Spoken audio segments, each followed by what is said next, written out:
Instagram accounts which Instagram accounts I really can't say. But I personally learned a lot from Omer. I think he's like probably one of those community-oriented people I know. He's really humble. He doesn't actually have an ego actually. When he left Bahwa, he left no legacy behind, and I was in a lot of trouble. So, but I made it through it, alhamdulillah. He's a really great guy. Hope we get a chance to talk to him. I'm just gonna hand it off to Omer this evening. Assalamu alaikum. Bismillah, alhamdulillah, salatu wassalamu ala rasulillah wa ala alihi wa sahbihi wa man tabi'ahum bi ihsan ila yawm al-din. Amma ba'd. It's good to see many familiar faces and some new faces. I'm excited about the next couple of weeks. I'm more excited particularly about what I'm going to be hearing from you all, hopefully as much as what I'm speaking about. And the inspiration behind this comes from like a conversation that Omar Farouk and I have been having for like since Ramadan, which is I think there's a constant question around what does it mean to be part of a community, especially in a time period where today we have digital communities and we have in-person communities, we have family communities, we have ethnic communities, we have religious communities. And that term community now, even a lot of companies and corporations, as you've seen these days, are like launching their communities, in-person communities. A lot of famous brands are like launching coffee shops and like. So I think more and more this term has gotten confused more than it's gotten clarified.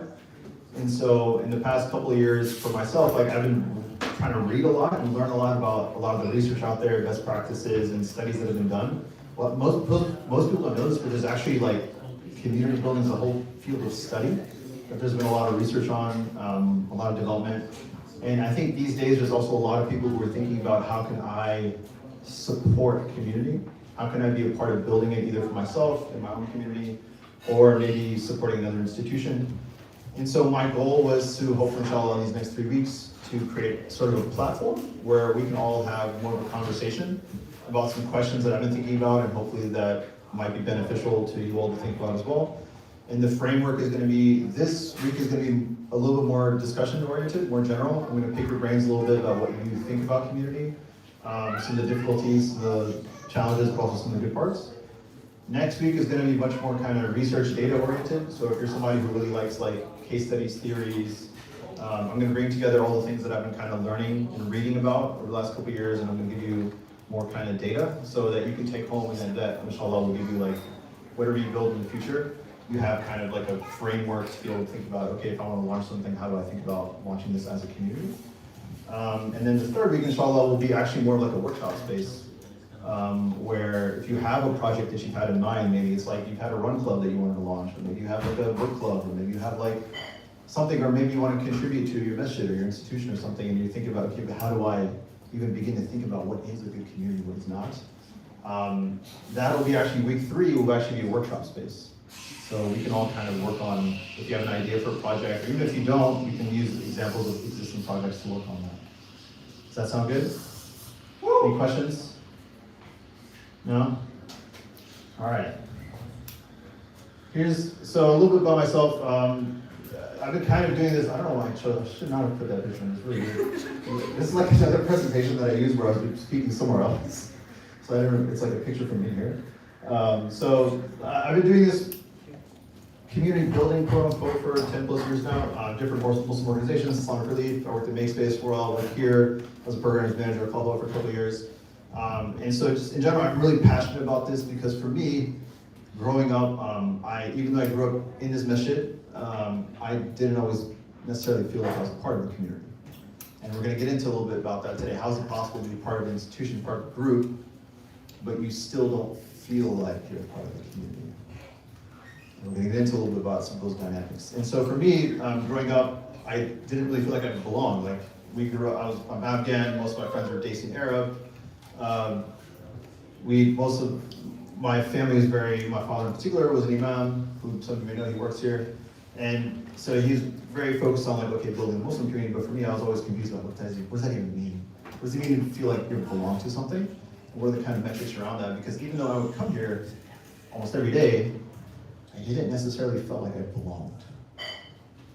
How many of you have experienced that? It doesn't have to be here, but you've gone to somewhere, maybe it's school, maybe it's work, maybe it's something that you do very consistently, but you don't feel like you're part of that community. Yeah, very common experience. So inshallah, we're going to get into a little bit about why that happens. And particularly today, we're going to ask some questions and then ask some definitions. So for me, that's been, and I've been kind of thinking about this more and more, about how did the Prophet ﷺ develop community? How was he able to create a system and a structure such that after he died, the Prophet ﷺ, the thing spread, and it's been endlessly spreading for 1400 years. How did he do that? And everything, this is like a kind of Cliff Notes version of everything. Everything that research, data, social science, psychology has studied and proven is all what the Prophet ﷺ did. And that's, for me, it's quite remarkable. And the more that you dig into the seerah, the more that you dig into the Prophet ﷺ's life, everything that's like best practices of what we see is what he did. So, I don't know, if some of you are not used to this style of presentation, you're gonna be used to real quick. I don't like to talk too much. I like to hear from you all. So, we're gonna get right into it. Before we even do that, I wanna hear from somebody. What is a community? We're gonna workshop this a little bit here.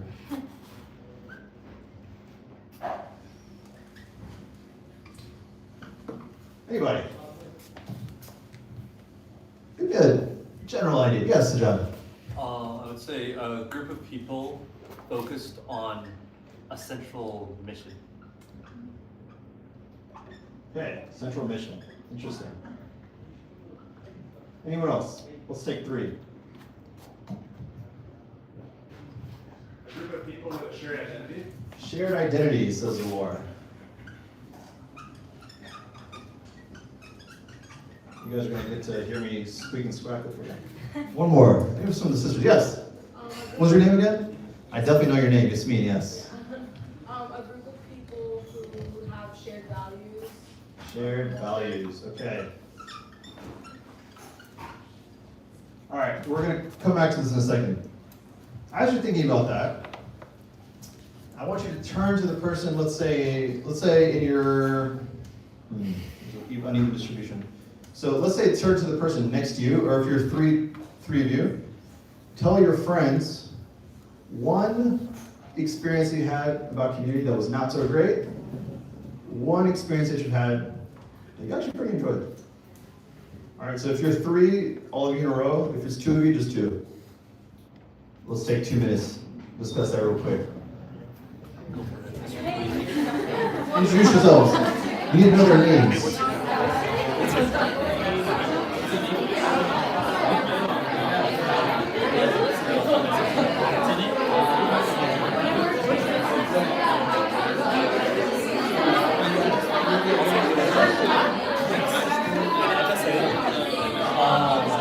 What would happen is the new people would try to join, but like they're always gonna be like clicks.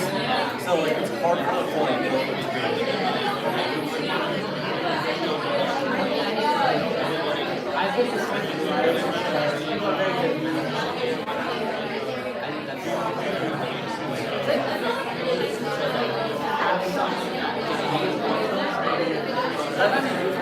because they're like sectioned off kind of.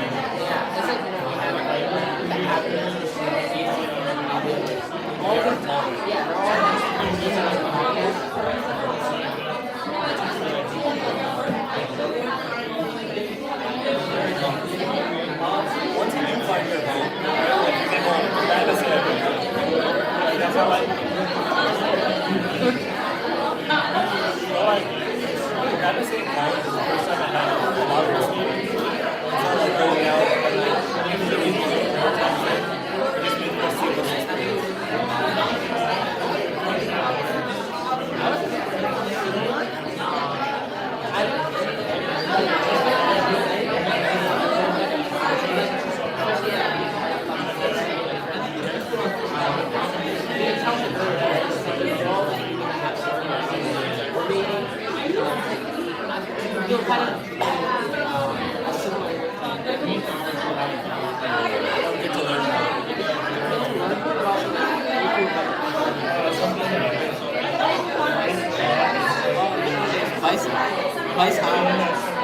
If the second person has not gone yet, please let the second person go.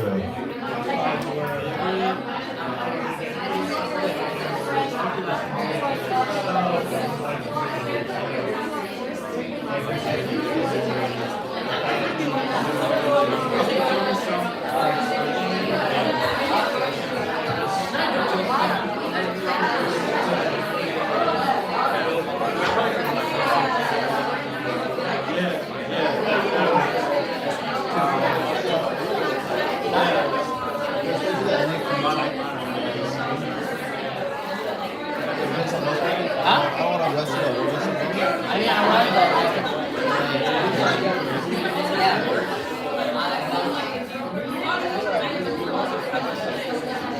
All right, let's try to wrap up.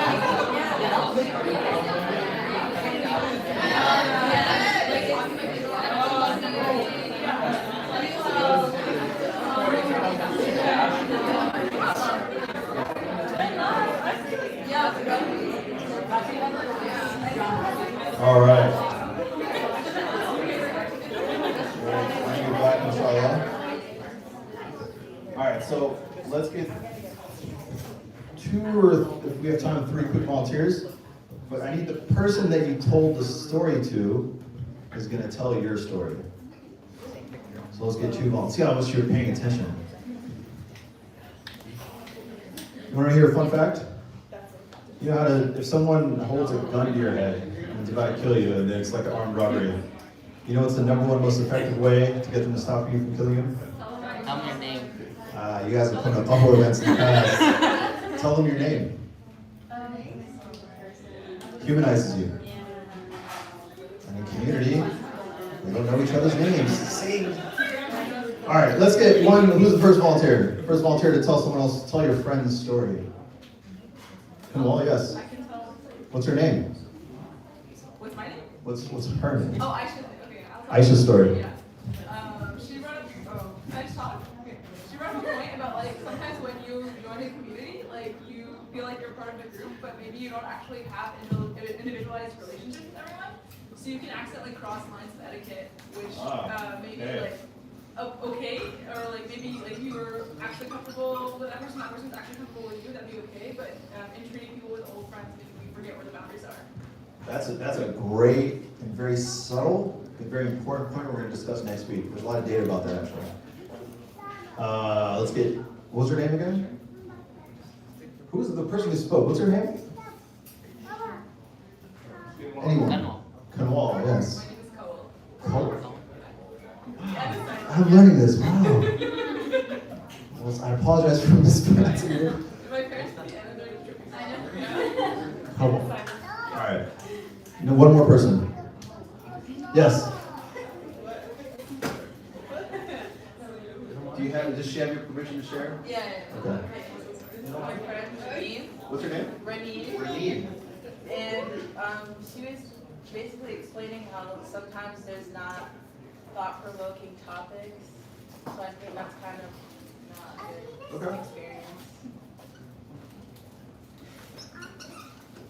Okay, let's get one example of a good community experience. Anybody? All the experiences were bad? Sujat, yes. Taha? Yes, Taha, what did Taha say?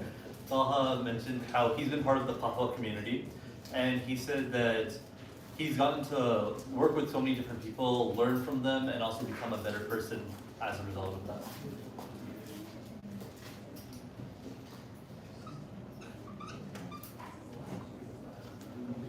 Okay. Now, we're going to pay attention to the themes here. We're going to do a quick poll. Which of these do you think are communities and which are not? Number 1 is a run club. Number 2 is a pro sports team that you like, aka Taylor Swift's fiance. Number 3, work. Is work a community? Or number 4, a masjid. Is a masjid a community? Discuss with your neighbor. Which ones do you think are, which ones are not? Why or why not?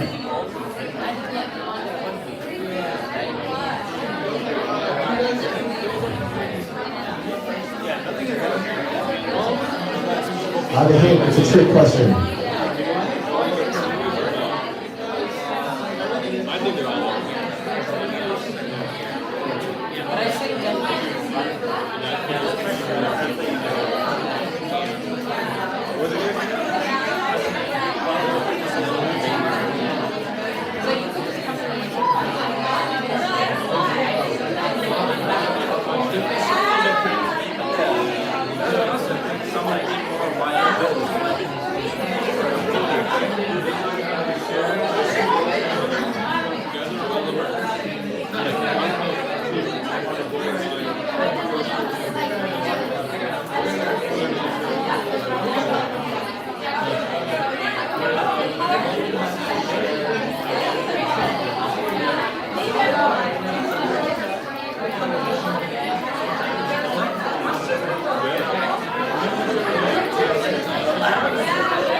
Number one, who thinks a run club is a community? Raise your hand.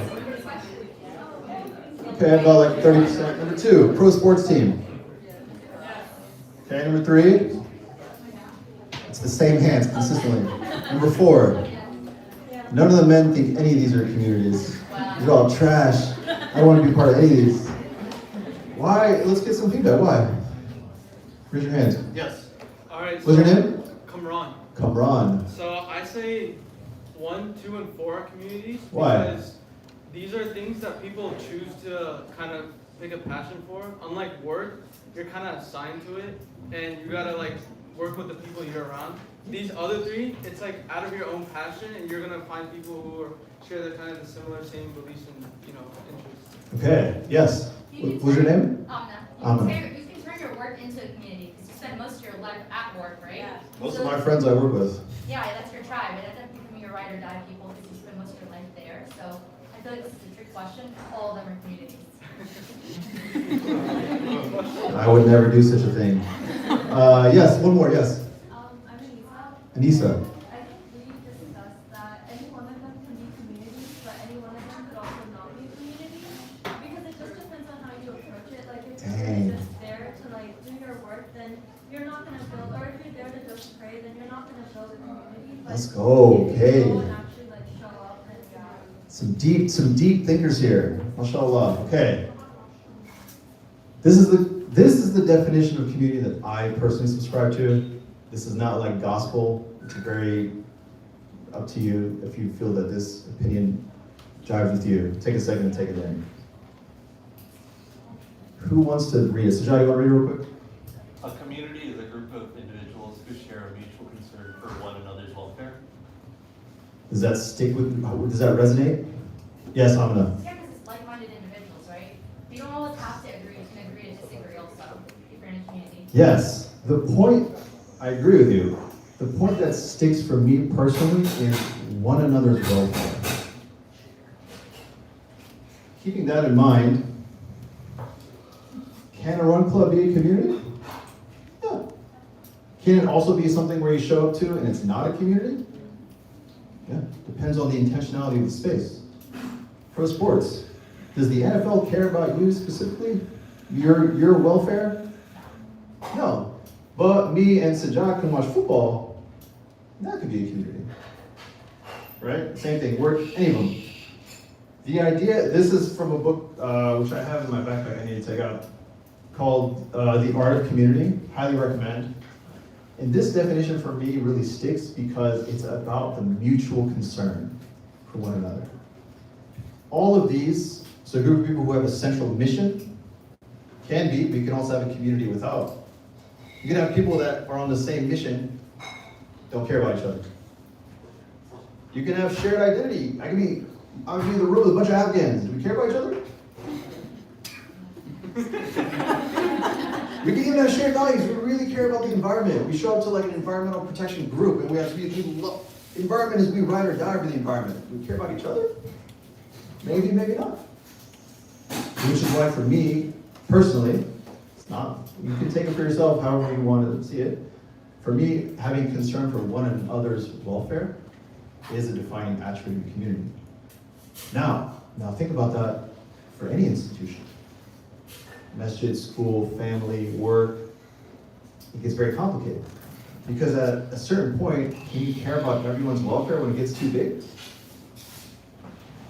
Maybe you can, maybe you can't.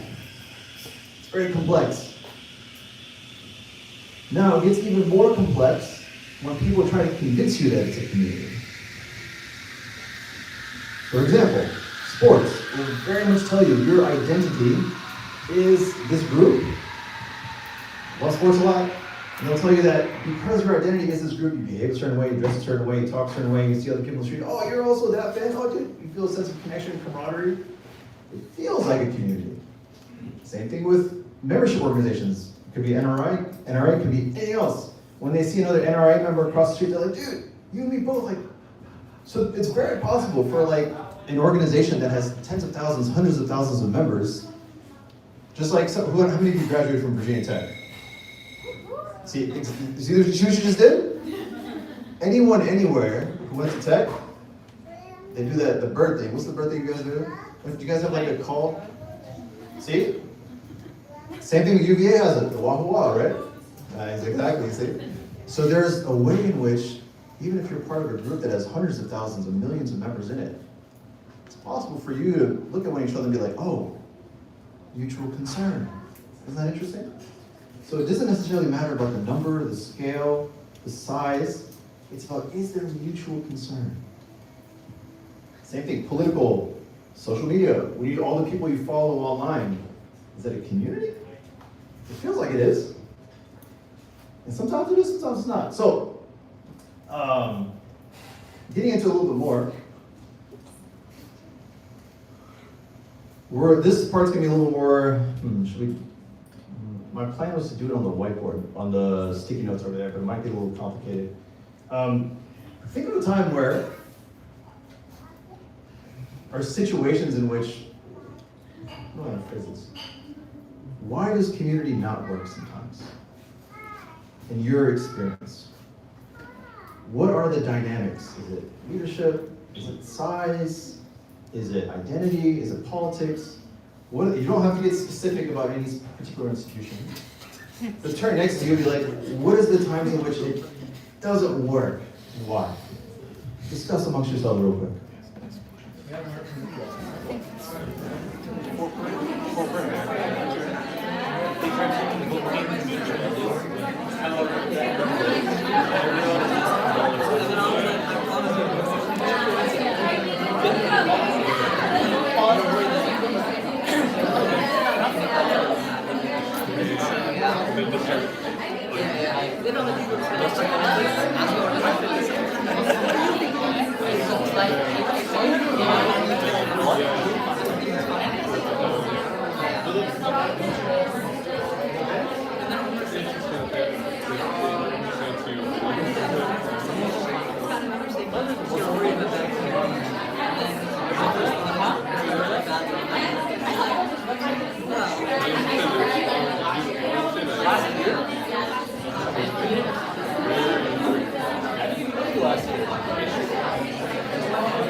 Okay, one more discussion, and then what I want you all to do, there's going to be sticky notes passed around. Each of you are going to take the one just write down like bullet points on the sticky note, things that make community difficult, and on the second sticky note, things that make community really enjoyable, or that you really, it makes it worthwhile. One was gonna go on that wall, one was gonna go on that wall. Do we have the sticky notes passed out? Do you all have them? Where's? Do you all have any more sticky notes? No? Is there any extras?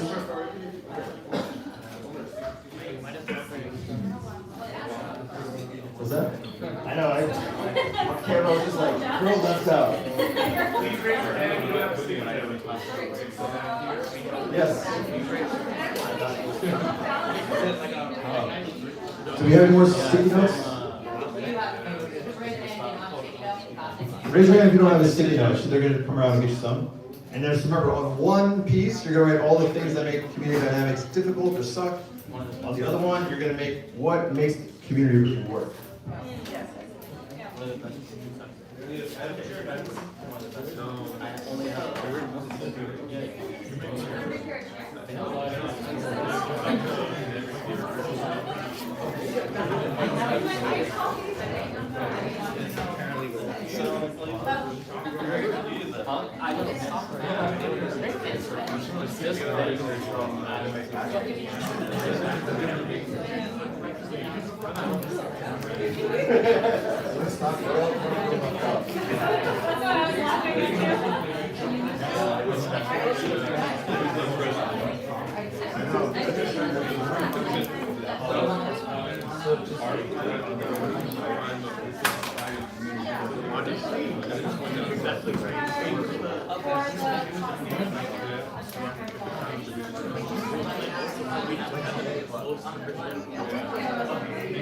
It could also be an example. Like, I'm part of this group, it's awesome. You can just say the name. Like, I'm part of this run club, it's amazing. And it works because I feel really seen.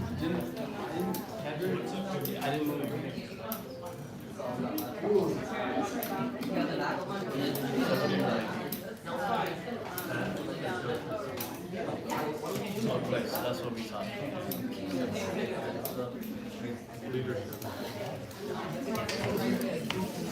So like subdivisions within a community, so oftentimes, yeah, exactly. Let's.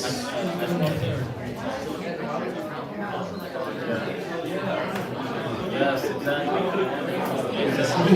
Get one person around you to stick them on the wall, so to limit movement a little bit.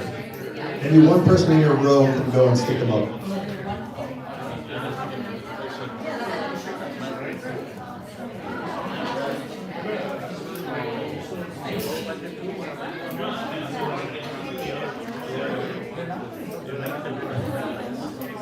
What's that?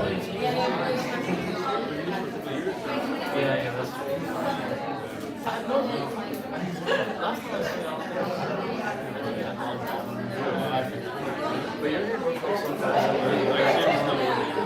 Yeah, the one sheet is for the ones that don't work. One sheet is for the examples of what does work.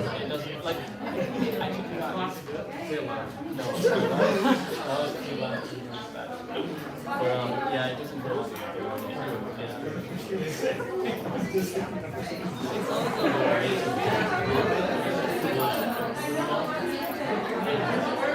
I have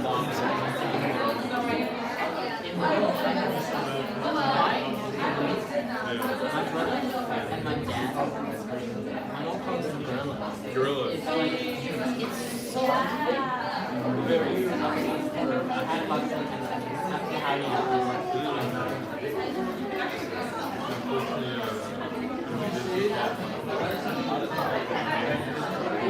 All right, are you ready?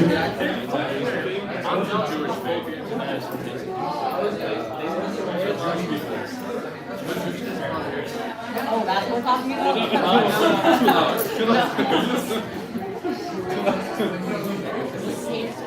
I didn't say that. You don't want to talk. What are you talking? I thought you were talking. He's like, listen, the Jewish people have a really good. And he's like, this is incredible. My community. He's like, no, really better. I was like, oh, okay.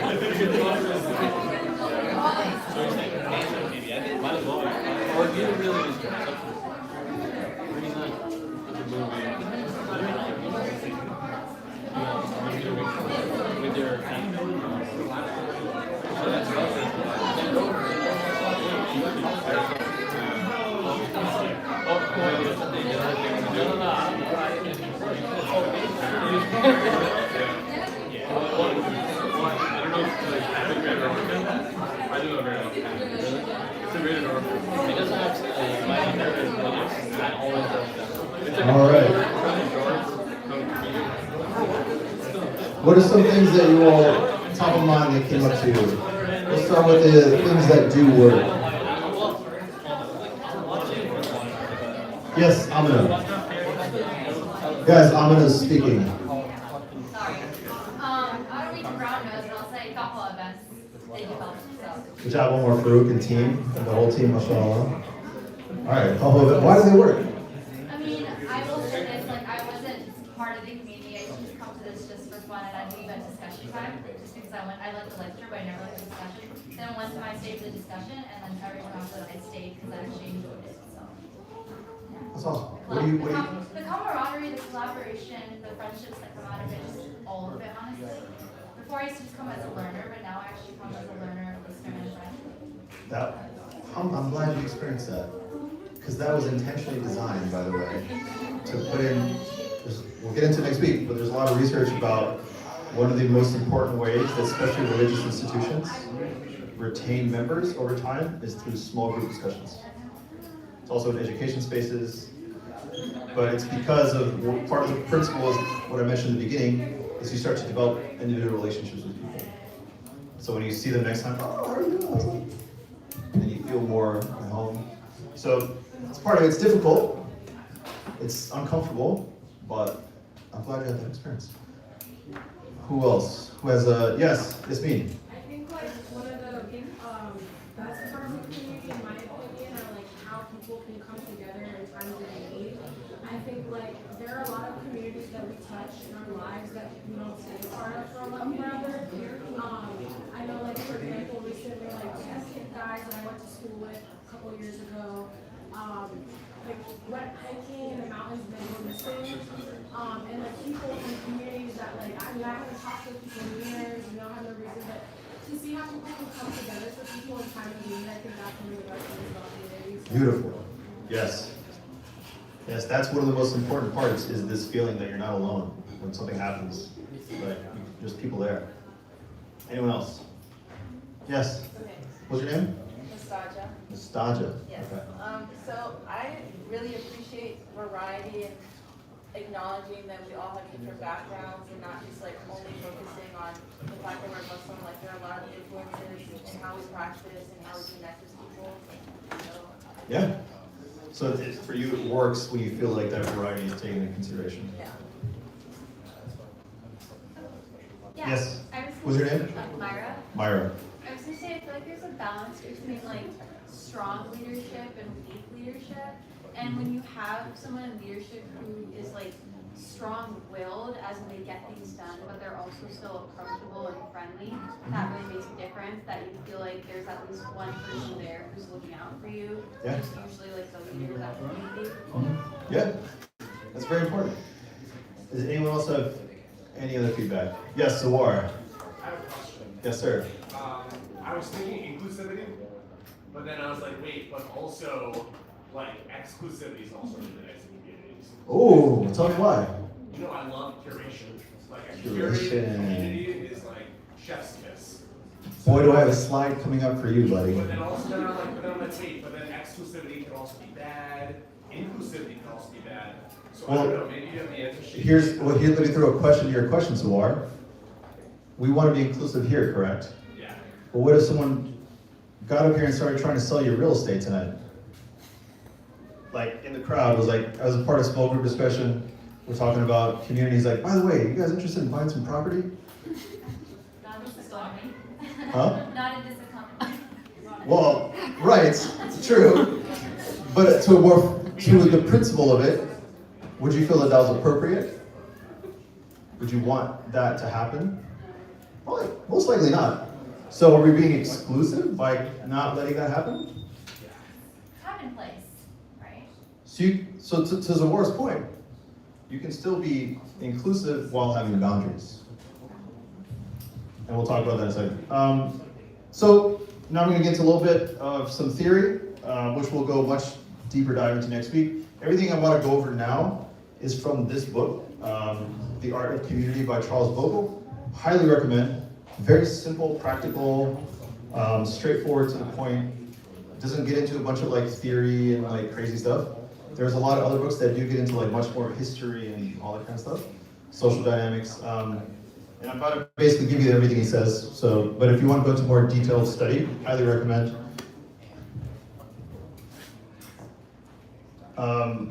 This is not from the book, but when you're thinking about starting a community, or even if you're thinking about being in one, there tends to be 3 groupings: a profession, past pain, and a passion or an affinity. That tends to be like a good baseline, right? Profession, we're part of the real estate association, right?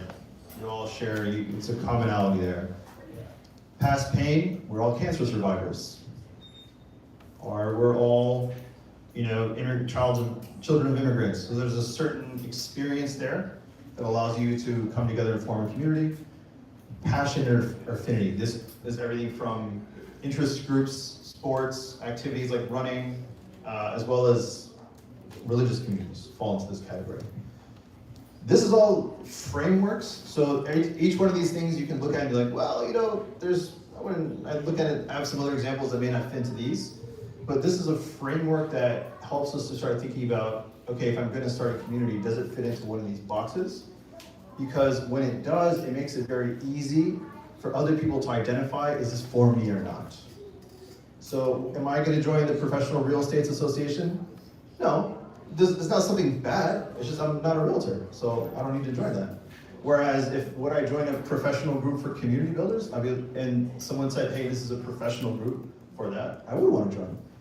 The important thing about these categories is it allows people to recognize whether they want to be a part of it or not. And the more clear that you can kind of identify who this is for and who it's not exclusive to Zawar's point, it actually makes it more inclusive to the person that actually needs to be there. Now, I wish I did these like collated, but this is 7 principles that Charles Vogel talks about in his book, that when you're either building your community or attempting to repair one, and especially if you're like trying to build one from scratch, these are 7 principles that he talks about that basically form a community that have these elements in them. Number 1, and think about this in the back of your mind, think about Islam. Boundary. There's a line that you have to cross to join. A very difficult community experience sometimes is when you walk into a room and you're like, am I supposed to be here? Like, there's no clear like, hey, this is the event, come in, register, walk in, get welcomed. You see that point right there is the boundary point, right? Now you're in the event. Ambiguity is not helpful for community. It's much better to tell people, hey, this is the line. If you want in, cool, come in. But you have to make that choice. Are you in or are you out? Very helpful. Muslims as well, right? Muslims as well. Number 2, initiation. Initiation is something that really bonds communities because going back to the previous example, a lot of times people walk in the room and no one notices that they're there. So initiation really helps people feel seen, is that when they join something, whatever that community is, whether it be work, whether it be a religious community, they're noticed. And they're like, hey, you're now in. And there's some kind of like welcoming process. But a sister here who just took Shahada recently. Yes, she had a formal initiation, right? Took Shahada in front of everybody, now she's welcome, now you're part of the community. Most of the people who grew up Muslim, we never had this. And so because of that, I would argue, we sometimes struggle to be part of a community because we were never welcomed in. Rituals. So this could be anything, but it's a regular activity that guides you. And that's the thing that you do when you're there. For Muslims, it can be prayer, right? It's the thing that you do consistently, but it could be writing. It could be we get together and we write together. It could be we get together and we look at our finances. It's the activity that you do that guides you. Temple, where do you do it? Stories are very important. And as Muslims, we have a ton of stories that guide us, what's our moral framework? What are the things that are acceptable? What are the things that are not acceptable? How do we know it's appropriate behavior? Someone talked about that earlier, right?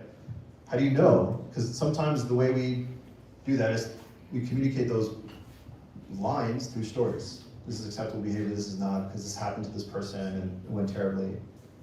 Symbols, what are the things that we hold to be important? What are the things that we look up to? And then inner rings.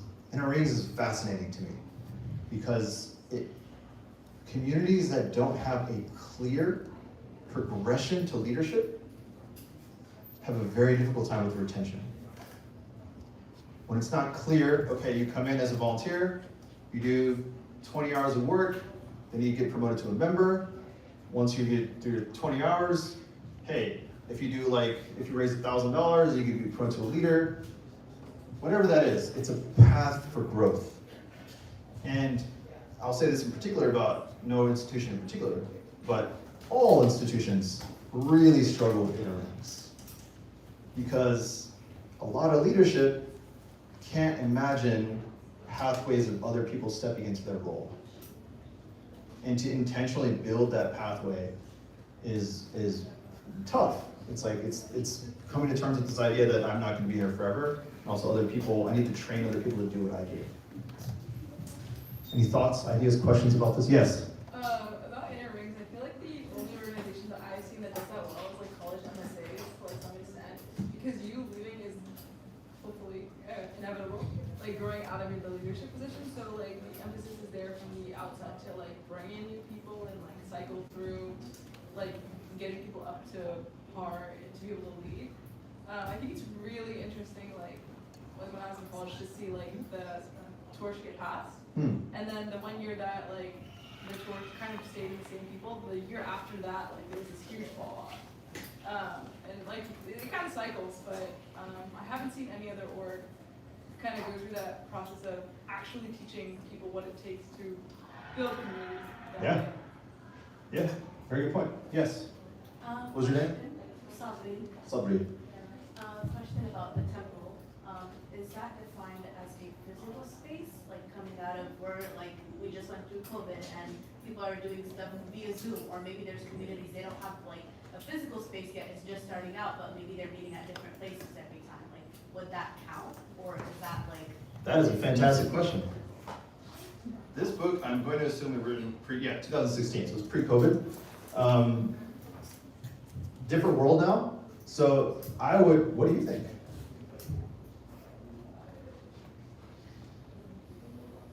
Maybe it doesn't have to be like a consistently, like the same physical space every time, but like if it's like a Zoom, like, okay, we're meeting every week at this time, or like maybe it's a community, they don't have a physical space yet, but they're like, we as a group are regularly meeting, and maybe one time it's at this coffee shop, maybe one time it's at a library, maybe one time it's here. It's still like creating that space to have that discussion, maybe. Totally agree. I think it's the principle of we know where it's happening, and I can show up to the place that it's happening, and it's known. And the thing about all of these that's kind of the subtext is it has to be clearly known. How do I do it? How do I be part of this community? If it's not clear, how do you join? How do you grow? How do you become a leader? What are the things that we look up to? That's when you get a lot of difficulty with retention. And it also has a lot of difficulty with making people feel like they're a part of it. Any ideas, questions, thoughts before we move on? Is this helpful? Dudes are like, all the women are like, All right, this is a little nuanced, so before I get to that. So one thing I noticed in all the conversation topics that we had here, as well as the things that we had back there, I'm assuming, is that the central defining feature that makes things feel like a community, even if you really crunch it all down, is it really focused on other people? Are you taking their needs into consideration? Do they feel seen? And do they feel like, wow, this person cares about me, or this institution or community cares about me? It's really that simple. We can get into all this, like, this is just a methodology of how to do that. And there was no one better at this than the Prop Homicide Center. There's people that when, as it was getting close to his death, everyone, can you imagine, in a whole city of people, literally everyone thought that they were his best friend. It's a remarkable achievement that in a whole city of people, he made every single person feel like, I really care about you. I'm here for you. And there's even a story when Abu Jahl, towards the time, not Abu Jahl, man, why am I mixing this up? One of them came to the Prophet Muhammad Sallallahu Alaihi Wasallam, and the Prophet Muhammad Sallallahu Alaihi Wasallam, before, as he was coming in, he instructed his people, his community. He said, do not call him. His son, Abu Jahl's son. Abu Jahl's son, that's right, when he's coming to convert, that's right. When he's coming to the Prophet Muhammad Sallallahu Alaihi Wasallam, he's going to convert, he said, don't mention his name, his father's name, Abu Jahl. It's not his real name. That's a term, that's a label that they're giving him. The Prophet Muhammad Sallallahu Alaihi Wasallam, this man caused so much pain to the life of the Prophet Muhammad Sallallahu Alaihi Wasallam, so much difficulty, and literally people were dying of starvation because of what this man did. Yet when he came to the Prophet Muhammad Sallallahu Alaihi Wasallam, his son came to the Prophet Muhammad Sallallahu Alaihi Wasallam, the Prophet said, don't say anything bad about him. He said, call him Abu Hakim. Abu Hakim means the father of wisdom. He was radical about every single person matters, no matter who they are. And their experience matters.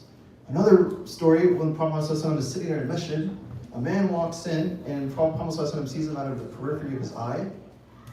He gets up and he shifts his position to acknowledge him. The man was thrown off. He came up to him and he said, Ya Rasulullah, you didn't need to move. Like, you're just coming in from the back of the room. He said, no. Random dude. He said, no. It's important that every single person that walks into this space feels as though I care about you on a personal level. Remarkable. No human being in history has ever done this. Which is why everything we see is just Islam. Fundamentally, to me. It's just, they've done a great job. There's a lot of social science now that's done a fantastic job of really categorizing it, articulating it, creating methodology for it, and creating research and data, and it explains it in a way that is helpful. But the Prophet Muhammad did each of these. And for me, it's like,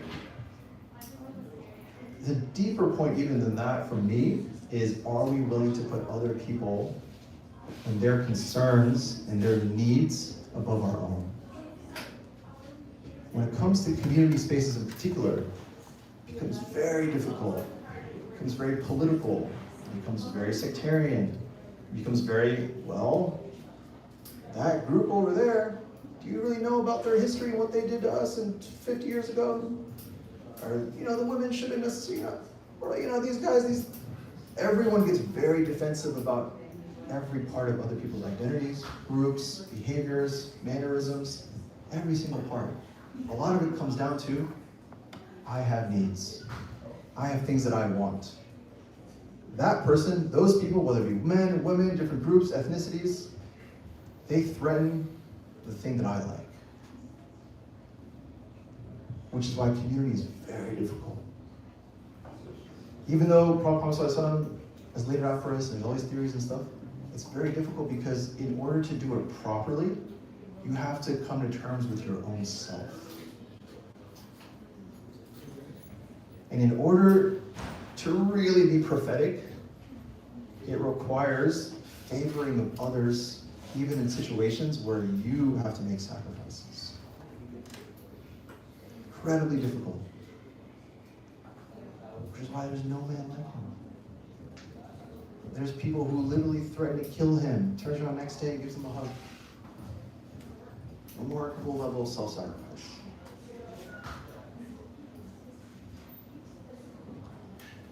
Another simple point.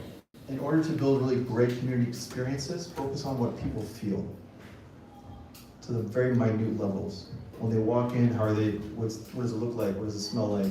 What does it feel like? Are they gonna be hungry? The more you take care of people's feelings, emotions, experiences as they're in your community space, the more that they'll feel seen, right? How many times have you been to an event and you're like, dude, they're having this event at dinner time and there's no food?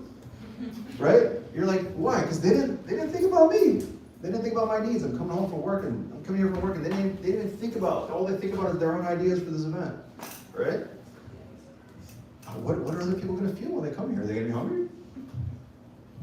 People over ideas, right?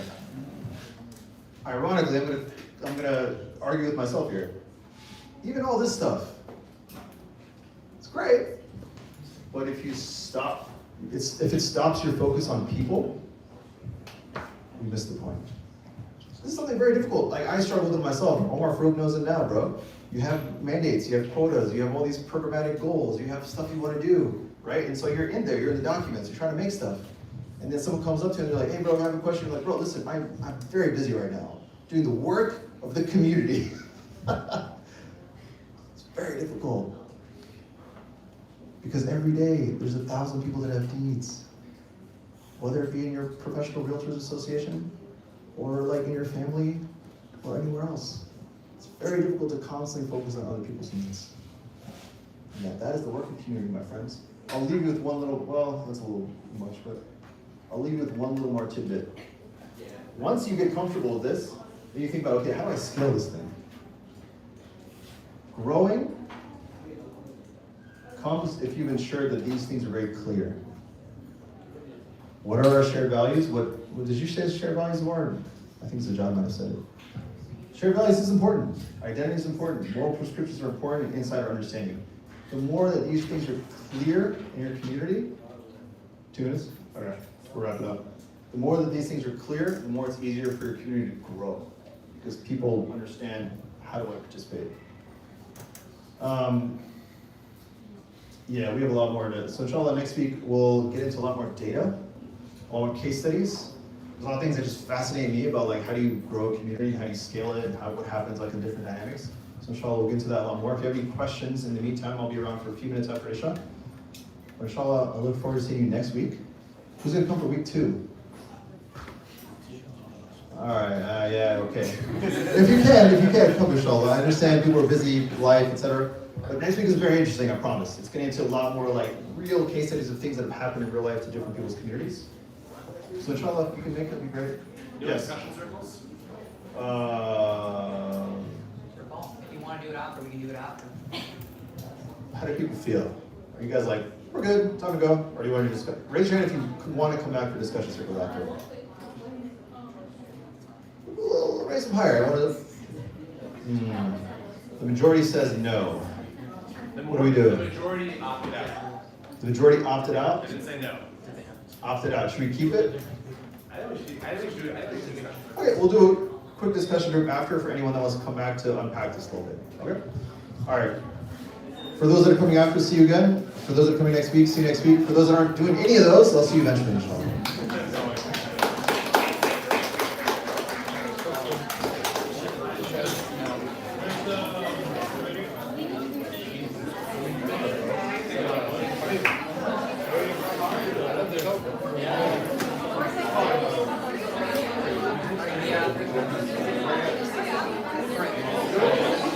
Yeah.